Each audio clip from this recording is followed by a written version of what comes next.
안녕하십니까. 창업사령관입니다. 이번 시간은 창업지원사업 2023년 예비창업 패키지, 초기창업 패키지, 그리고 창업도약 패키지, 그리고 창업중심대학 사업 아마 사업 접수 마감이 되었는데요. 자, 그 다음 단계는 이제 서류 평가 그리고 발표 평가 단계로 이어집니다. 자, 그때 평가위원들이 들어오는데 그 평가위원들이 어떻게 구성되고 그 평가원들에 관련된 정보를 드리겠습니다.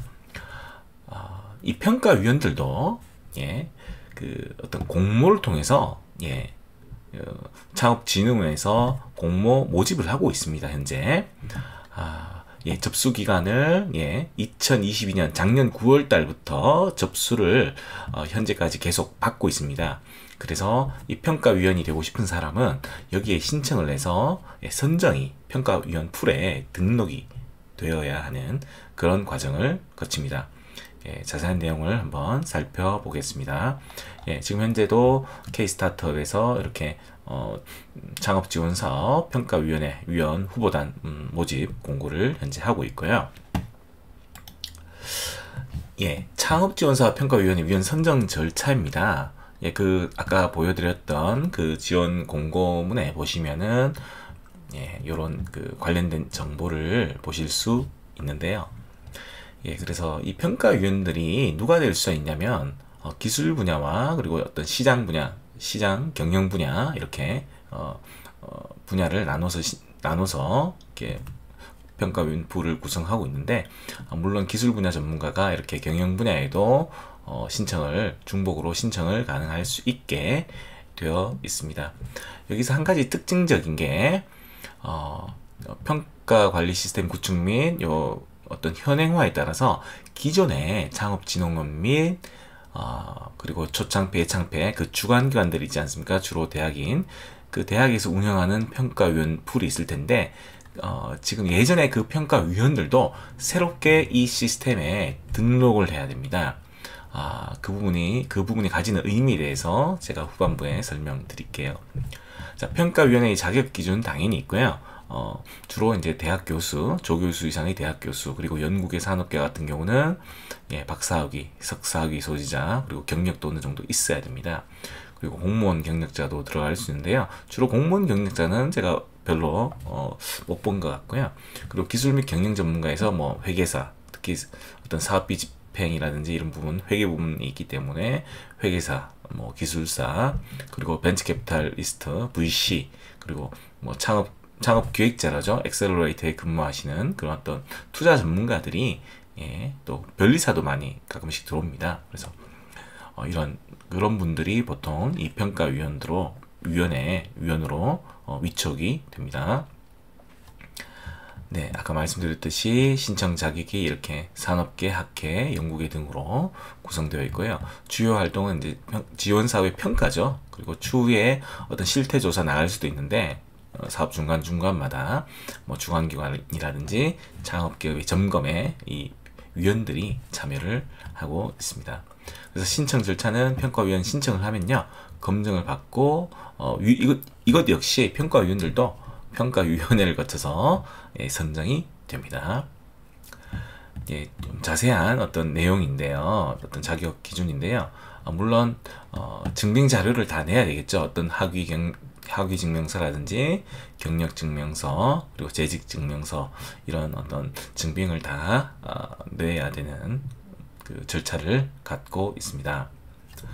자, 이 부분이 핵심적인데요. 자, 평가위원들이 요거도 이제 공고문에 있었던 자료인데요. 자주 묻는 질문 중에 하나가, 평가위원회 후보단에 이렇게 선정이 돼서 등록이 되면 무조건 평가에 참여할 수 있나요? 라는 질문에 아닙니다. 평가위원은 평가가 있을 때마다 시스템을 통해서 아주 중요한 말이죠. 지금 무작위로 위촉이 됩니다. 무작위로. 그래서 저는 이번에 이제 작년 9월 달부터 창업진흥원에서 이렇게 평가위원 풀을 다시 구성하고, 그리고 이렇게 무작위 랜덤 방식으로 아주 강화시킨 어떤 절차에 대해서는 아주 환영을 하고 있습니다. 아까 보시겠지만 기존의 창업진흥원 그리고 기존의 주관기관 평가위원도 필수적으로 이번 어떤 프로세스에 참여를 해야지만 평가위원이 될 수 있거든요. 물론 아까 방금 언급한 것처럼 무작위 랜덤 방식으로 위촉이 됩니다. 네, 그 부분 잘 유념해 두시고요. 그래서 어떤 평가의 어떤 공정성 문제 이런 부분은 정말 많이 해소가 되었습니다. 아까 주관기관에서 기존에 운영하는 평가위원들도 방금 말씀드린 어떤 창업진흥원의 어떤 지금 현재 평가위원 선정하는 절차에 다들 신청하라고 되어 있었지 않습니까? 그것의 의미는 어떤 것일까요? 예비 창업 패키지 올해 그 주관기관 리스트네요. 대학 그리고 어떤 뭐 창조경제혁신센터들로 구성되어 있고, 특화 분야 같은 경우는 서울에 이렇게 벤처기업협회, 여성벤처협회 해서 이렇게 구성이 되어 있습니다. 그리고 오른쪽에 있는 것은 올해 2023년 초기 창업 패키지 주관기관 리스트입니다. 여러분 보실 때 만약에 주관기관에서 어떤 평가위원 풀을 자체적으로 선정했을 때는 조금 불공정성이 될 수가 있죠.